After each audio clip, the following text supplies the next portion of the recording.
Good afternoon, everyone. It is my pleasure to introduce this year's valedictorian, Elena Gribelyuk.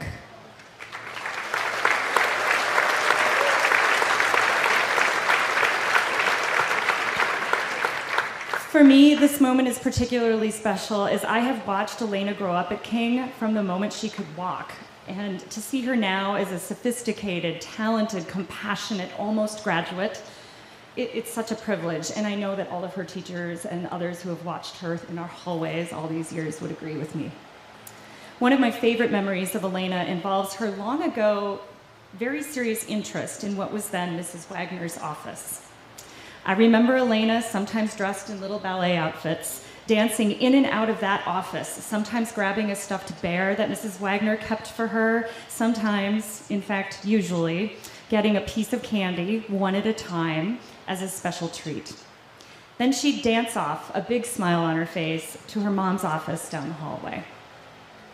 As Elena grew, got a little older, we all knew that she was a very special person and student. Mrs. Manganello remembers Dr. Kisnashenko asking for book recommendations for her precocious little reader at home, and Elena gobbling up every recommendation. Perhaps it's no surprise that her senior project was to tackle books she hadn't had time to read. 9 of them, including titles by Shakespeare and Milan Kundera. And the music, her performances at recitals here at school amazed us all, to be sure, but those performances also led to winning prestigious prizes at local, then state, then national, then international piano competitions. At one point, I believe it was when she was in 8th grade, I watched Elena come over to the upper school for math team practice. She was on the upper school math team in 8th grade, followed by a long practice session on the piano in the PAC. And I wondered what she'd pick. An academic day school, high school, at King, Juilliard. We are so pleased that King's upper school was Elena's choice. Elena jumped into high school with commitment and enthusiasm and quickly established herself, in the words of Mr. Gallinopoulos, as one possessing the highest academic standards, moral integrity, and work ethic. He further distinguished her as the embodiment of aesthetic appreciation, intellectual ability, and moral responsibility. I could not agree more. While Elena's intellectual capacity seemed limitless, Jessica Landis, our director of college counseling, describes her capacity as a once-in-a-generation phenomenon at a school. She's also demonstrated a great sense of community responsibility here at King, serving nearly every school day for 4 years at the Math Assistance Club and Help Center table, and making a 4-year commitment to the Rwanda Service Club. She taught piano lessons, was captain of the math team for 3 years, and never seemed to tire of helping others solve problems. That's what she likes to do, solve problems of all sorts. How she did this? While practicing the piano, keeping up her running habit, completing AP Calculus BC, multivariable calculus, linear algebra, and a total of 26 courses at the honors AP or advanced seminar level, while earning nothing less than an A- throughout 4 years of high school. How she did this is a mystery. Well, actually, I don't think she would say it's a mystery. She would say, I work really, really hard. Elena does work hard, to be sure. But what stands out to us about Elena is that she sees beauty and seeks harmony, no matter what her endeavor, recognizing that mathematics, physics, chemistry, music, literature, and what literature reveals about human beings, indeed human beings themselves, are all worthy of her careful study and enthusiastic engagement. That's why she's such a good problem solver. She has that special ability to seek associations across domains. She's also genuinely exhilarated by debugging computer programs or getting people to participate productively in difficult conversations. She loves this. As she heads off to Columbia University this fall, where she's already earned entrance to the prestigious Robbie Research Scholar Program for promising young scientists, we know she will carry this passion for beauty and harmony and problem solving to new levels of achievement. We are so very proud of her and so excited to see where her wonderful mind and her heart will take her. Ladies and gentlemen, this year's valedictorian, Elena Gribelyuk.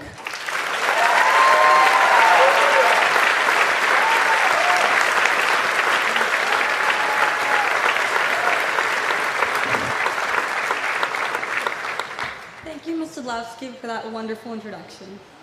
Hello, parents and friends, students and teachers. I'm honored to be here today.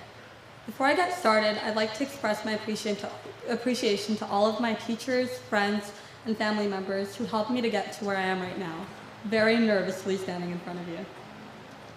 In fact, I'm sure this will sound melodramatic and overly intense, but I really think I experienced the 5 stages of grief when I realized that I needed to write a speech.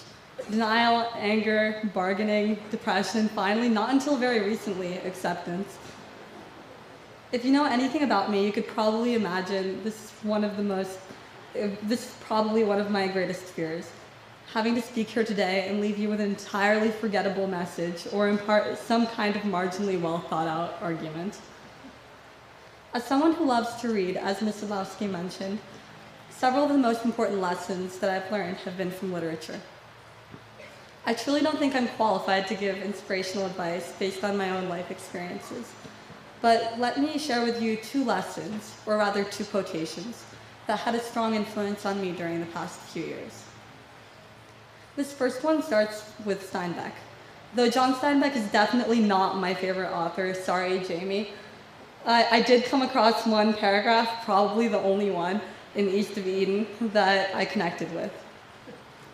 Samuel, an intellectual Irish-American immigrant who owns the worst piece of land in Salinas Valley, has 2 goals in life: to be nice to everyone and to constantly learn more about the world around him. Admired by almost everyone in the valley, Samuel is an inventive, wise, and humorous character who always tried to make the most of what he had. During one of Samuel's conversations to Adam, his neighbor, he reflects, "I've never been content to pass a stone without looking under it, and it is a black disappointment to me that I can never see the far side of the moon." Samuel was pained by the idea of not knowing, and even despite his hardships, he was fascinated by the mysteries of a world that had treated him so harshly. Always unwilling to live with ignorance for even a second more. As a student, I've always found myself fascinated by trying to solve mysteries.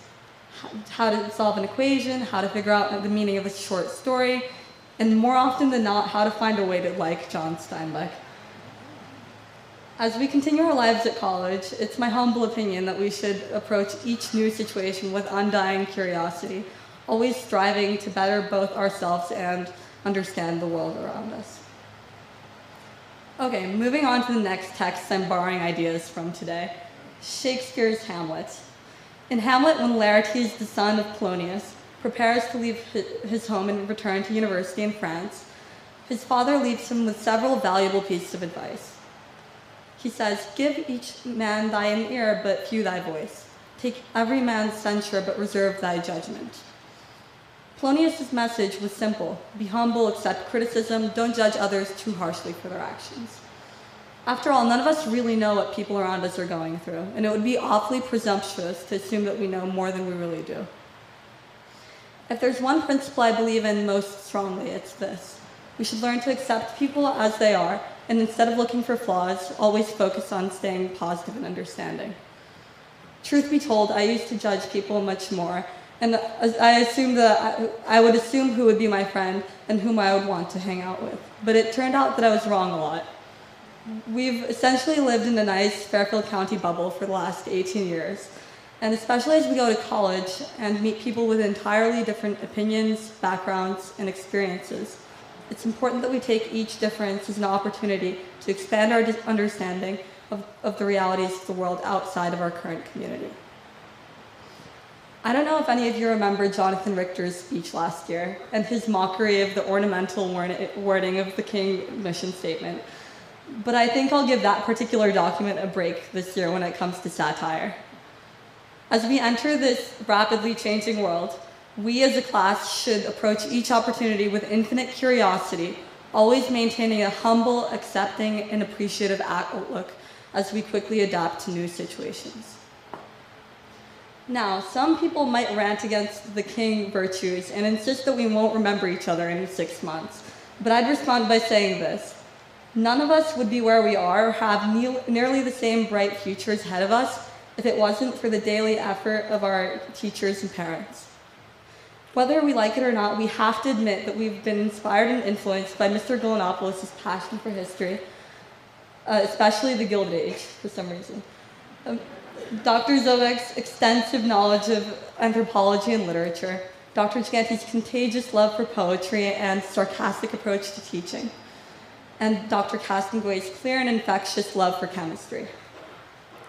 We've been lucky to witness and learn from Ms. Manganello's joy for both literature and for pandas, as well as Mr. Lernickum's enthusiasm about politics and current events. We have been fortunate to experience Mr. Lernickum's especially engaging and Mr. O'Neill's especially engaging and surprisingly loud history lessons, as well as Senor Gracia's exciting and humorous Spanish classes. There are things we all experience, however, no matter which teachers we've had. I know many of us won't forget the sudden and fleeting feeling of panic that you get when you're clearly out of dress code and you see Mr. Coolum marching in your direction. Turns out, no one checks to see if you're wearing a collar when you're valedictorian.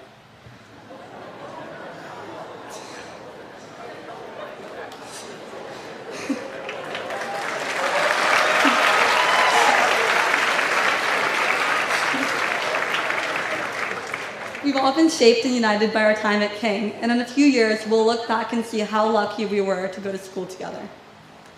Well, I think I've finally arrived at the 6th stage of speech writing, relief at being almost done. To avoid taking up any more of our time in this humid tent, I'd like to say congratulations, happy graduation, and good luck to the class of 2018.